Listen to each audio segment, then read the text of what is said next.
One day after revealing her secret to her husband, Vivian Vance died unexpectedly and tragically. Vivian Vance was born Vivian Roberta Jones on July 26, 1909, in Cherry, Kansas. Growing up in a conservative household, Vivian's artistic ambitions were not always met with encouragement. Her mother, deeply religious, did not support her daughter's desire to perform on stage, believing that show business was no place for a young lady. But Vivian's passion for acting burned too brightly to be extinguished. In her teens, she took part in plays around the place and found her calling in performance. Following high school, she left home to pursue an acting career, adopting the stage name Vivian Vance. It was a daring and defiant move for a young woman at the time, especially one from a strict Kansas family, but it marked the beginning of a life that would inspire countless others to follow their dreams despite opposition. Through the 1930s and 1940s, Vance honed her craft on the stage, performing in Broadway productions and establishing herself as a skilled comedic actress. She had appearances in shows such as Music in the Air and Skylark and was critically praised for her lively presence and strong voice. Her years in the theater taught her not only the technical aspects of performance, but also how to command an audience's attention. These experiences would later serve her well when she transitioned to television, a medium still in its infancy when she made her big break. That breakthrough came in 1951 when she was cast by Desi Arnaz in Lucille Ball as Ethel Mertz in I Love Lucy. The role would forever change her life. Ethel, the down-to-earth, witty, and loyal best friend of Lucy Ricardo, became one of television's most iconic characters. Chemistry between Vance and Ball was undeniable. On screen, they created a comic duo whose antics and companionship captured millions.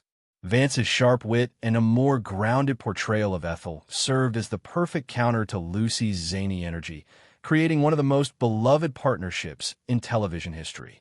Their comedic timing was impeccable, their friendship believable, and their laughter infectious. Behind the scenes, however, Vance faced challenges that tested her resilience. Despite their genuine affection for one another, her relationship with Lucille Ball was sometimes strained due to professional pressures and the enormous success of the show. Vance also had to contend with insecurities about her appearance and self-worth, especially since she was often costumed and styled to look older and less glamorous than Ball, even though she was only 2 years her senior. Moreover, her relationship with William Froley, who played her husband, Fred Mertz, was notoriously frosty. Froley, much older and gruff, reportedly resented Vance's complaints about playing his wife, while Vance found it difficult to hide her discomfort with his drinking habits. Despite this tension, the two produced some of the most memorable comedic moments ever seen on television, a testament to both their professionalism and talent. After I Love Lucy ended, Vance continued to work closely with Lucille Ball on subsequent projects, including The Lucy Show and Here's Lucy. Their friendship had grown into one of mutual respect and enduring affection. Off-screen, Ball often credited Vance for elevating her performances and being the perfect comedic partner. Vance, for her part, remained grateful for the opportunity the show had given her, even as she sought to branch out and establish herself as more than just Ethel Mertz. Her later performances, both on television and in theater, demonstrated her depth as an actress and her ability to connect with audiences in roles, both comedic and serious. Vivian Vance's personal life was marked by a series of marriages that revealed much about her search for stability, companionship, and emotional fulfillment amid the pressures of fame and career demands. Over the years, she experienced the full range of human relationships, from the excitement of young love to the heartbreak of divorce, and finally the serenity of lasting partnership. Each of her 4 marriages told a different story, reflecting both the changing times and the evolution of Vivian herself. From a determined young actress struggling to find her place in the world to a mature woman who had learned to balance personal happiness with professional success. Vivian's first marriage was to Joseph Shearer Danick Jr. in 1928. She was a young woman at that moment, just beginning her career in a theater full of ambition, but still seeking her footing. Joseph was a businessman and, probably more to her liking at this early stage of her 20s, a stabilizing factor and perhaps a semblance of normalcy for Vivian. However, that union proved to be short-lived. As much as Vivian was passionate about performing, she found herself drawn more into the intricacies of the entertainment life full of travel, rehearsals, and long nights on stage. Joseph reportedly had much difficulty understanding her love for the theater, and the growing distance between them could not be bridged. Their marriage ended in divorce in 1931, marking the beginning of a pattern in Vivian's life. Her career took precedence in her life.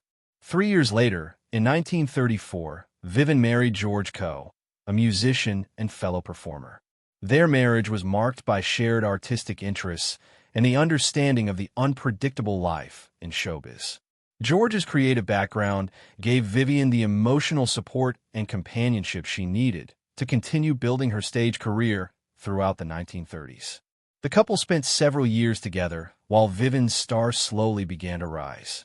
Still, it was destined that the pressures of a career in entertainment, the strain that constant additions put on any marriage, relocation, and professional uncertainties eventually took their toll. It ended in divorce in 1940. Exactly when Vivian's theatrical ambitions began to take her toward bigger opportunities.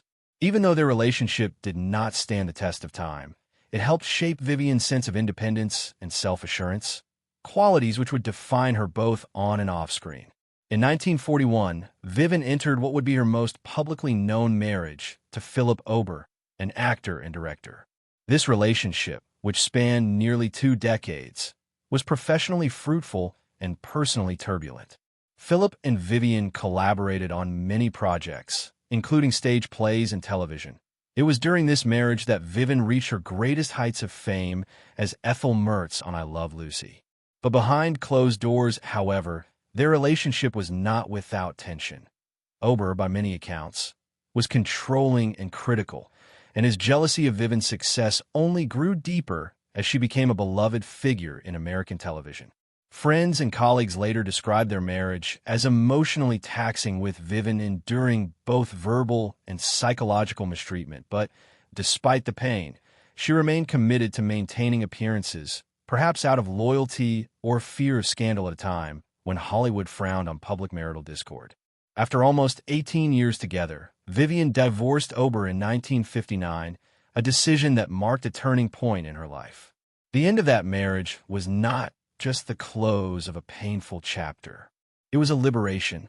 For the first time, she could fully indulge in her independence and emotional well-being. 2 years later, in 1961, Vivian would find true happiness in her union with John Dodds, a writer and literary agent. Rooted in mutual respect, affection, and a deep sense of shared understanding. This marriage was different from her previous ones, as Dodds admired Vivian for her intellect, her wit, and strength rather than for her celebrity status. In this union, their relationship was built on companionship, not one of competition, where she could have peace and the emotional stability she had been wanting for so long. They moved to Connecticut and later spent time in Albuquerque, New Mexico. Vivian enjoyed a quieter, more reflective life away from the spotlight in Hollywood. She often said John brought her true happiness in her later years. The bond that they shared was one of deep friendship and trust. The couple remained devoted to one another until Vivian's death in 1979. And by all accounts, Dodds was her rock during her long battle with cancer. Vivian Vance would die in a tragic and unexpected way, just one day after sharing a secret that for many years weighed upon her heart. To the public, she was Ethel Mertz from I Love Lucy, the quick-witted, lovable sidekick whose chemistry with Lucille Ball became one of television's most iconic partnerships. Yet, behind her radiant smile and impeccable comedic timing, Vivian carried a burden of emotional pain, exhaustion, and resentment that few ever suspected. Her death, coming so suddenly after a moment of emotional vulnerability, shocked those closest to her and left an air of mystery surrounding her final days. Vivian had always been known as a private and introspective woman. To the outside world, she seemed full of life, glamorous, funny, and always ready to deliver a perfectly timed line. But to her husband, John Dodds, There were parts of her past that she refused to discuss. In the weeks leading up to her death, Vivian's health had been in decline, and she seemed more reflective than ever. One evening, while sitting quietly with John in their home in Belvedere, California, she decided to unburden herself. With trembling hands and tears in her eyes, she whispered, "There's something I've never told anyone, not even you." John would later describe that moment as one filled with a chilling stillness, as though Vivian knew this confession would be her final release from years of emotional turmoil.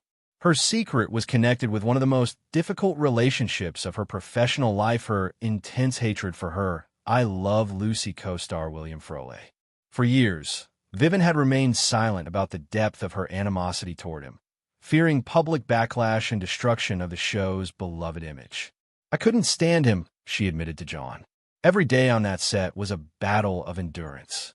He made my life miserable." The revelation was not entirely surprising to those who knew the behind-the-scenes tensions, but no one realized how deeply it had affected her emotionally and mentally. Vivian confessed that Frawley's constant insults and condescending attitude had left her feeling humiliated. "He called me names when the cameras weren't rolling," she said softly. "He made cruel jokes about my weight, my looks, and even my age. I laughed on camera, but inside I want to cry." Throughout filming I Love Lucy, Vivian had maintained a sense of professionalism. She never let her true feelings interfere with production, not even when Frawley's biting sarcasm cut deep. She once told a close friend, "I played his wife on television, but off camera, I couldn't stand being near him. I dreaded every scene we had together." This emotional strain, bottled up for years, took a toll on her spirit. After the show ended, she continued to feel haunted by those memories. "It's strange," she told John during her final conversation. "No matter how much time passes, the bitterness still lingers. I wish I'd told him how much pain he caused me before he died." After she revealed this long-held secret, Vivian seemed strangely at peace.